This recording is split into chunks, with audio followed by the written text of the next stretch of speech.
Hello Internet and welcome to this quick video on Macbeth, specifically motifs, which are repeated ideas that come up all throughout the text.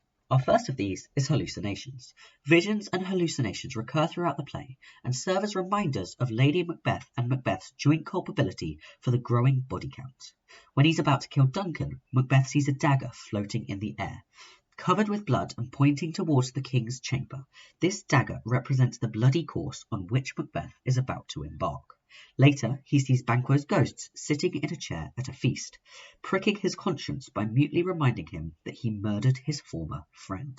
The seemingly hard-headed Lady Macbeth also eventually gives way to visions, as she sleepwalks and believes that her hands are stained with blood that cannot be washed away by any amount of water.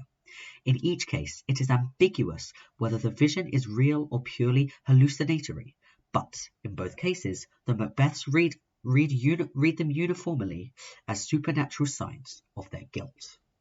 Our next up is violence. Macbeth is a famously violent play. Interestingly, most of the killings actually take place off stage, but throughout the play, the characters provide the audience with gory descriptions of the carnage they cause. From the opening scene where the captain describes Macbeth and Banquo wading in blood on the battlefield, to the endless references to the bloodstained hands of Macbeth and his wife. The action is bookended by a pair of bloody battles. In the first, Macbeth defeats the invaders. In the second, he is slain and beheaded by Macduff. In between a series of murders, Duncan, Duncan's chamberlains, Banquo, Lady Macduff, and Macduff's son all come to bloody ends. By the end of the action, blood seems to be everywhere. This is a great talking point if you need to discuss structure in one of your answers. And finally, we have prophecy.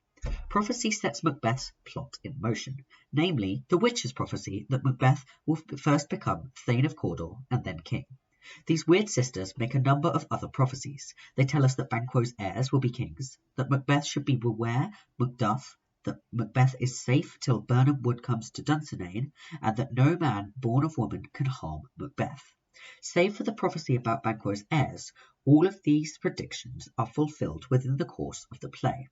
Still, it is left deliberately ambiguous whether some of them are self-fulfilling. For example, whether Macbeth wills himself to be king or is fated to be king.